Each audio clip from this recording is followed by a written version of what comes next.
Ya, kemudian pertanyaan saya Bapak, apakah program guru penggerak ini tetap berjalan atau berlanjut jika nanti terjadi pergantian menteri?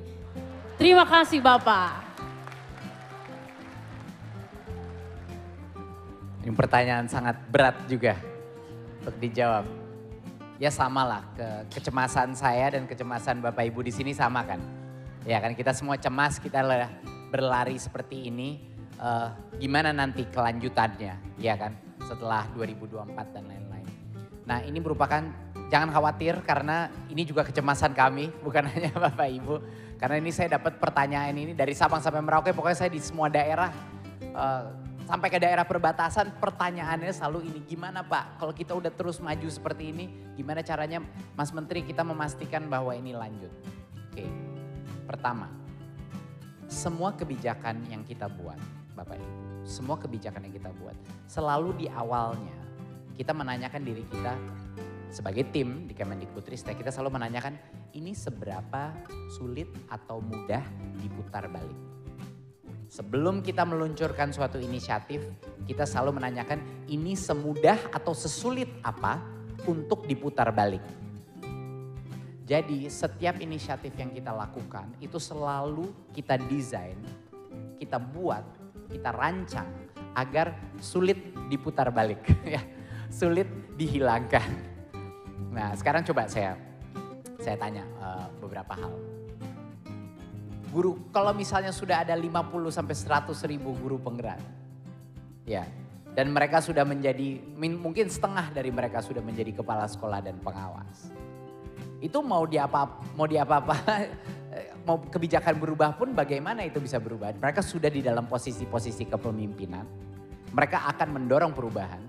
Dan kalau kita percaya teori dari perubahan, kalau 20% aja sekolah kita, kepala sekolahnya itu adalah guru penggerak, ya saya rasa gerbong besar ini akan secara otomatis berubah dong. Bener gak? Jadi kalaupun tidak ada guru penggerak baru, misalnya separah-parahnya tidak ada guru penggerak baru, tapi sudah ada 100 ribu. Komunitas guru penggerak akan berjalan secara otonom, benar apa tidak? Gak mungkin guru penggerak itu diem aja di tempat. Mereka pasti akan bikin komunitas-komunitas guru penggeraknya sendiri di masing-masing daerah.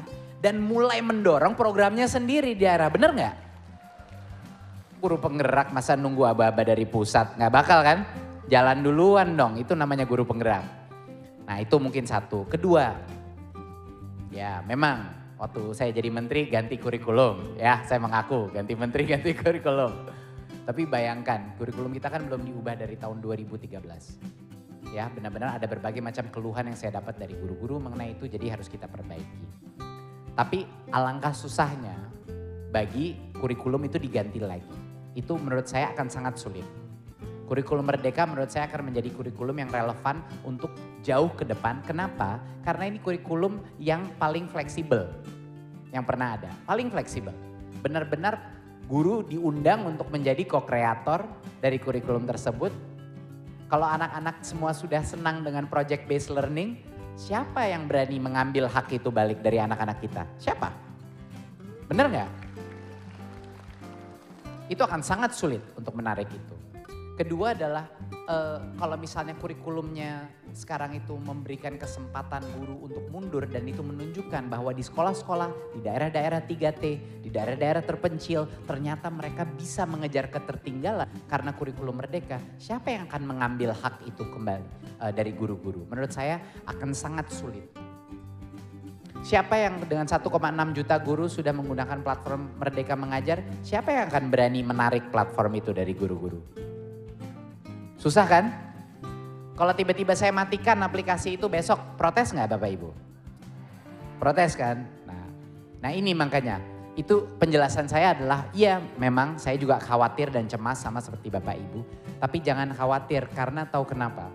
Ujung-ujungnya keputusan bahwa program-program ini lanjut apa tidak, itu sebenarnya Bapak Ibu bukan ada di pemerintahan.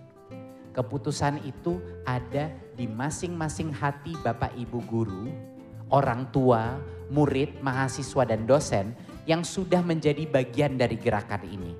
Kalau gerakan ini terus maju, pemerintah tidak akan punya opsi tapi untuk mendukung. Jadi kekuasaan itu ada di Bapak Ibu. Jangan pernah lupakan itu. Kalau Bapak Ibu menginginkan ini lanjut, pasti pemerintah akan mendengarkan. Jadi itulah pentingnya kita punya penggerak-penggerak di setiap daerah. Itulah pentingnya kita punya guru-guru yang akan meminta kepada kepala dinasnya, akan meminta kepada menteri berikutnya bahwa Merdeka Belajar harus jalan terus. Kira-kira itu jawaban saya. Terima kasih. Terima kasih. Alhamdulillah, jadi udah tenang nih Bapak Ibu. Setelah 2024 tetap aja.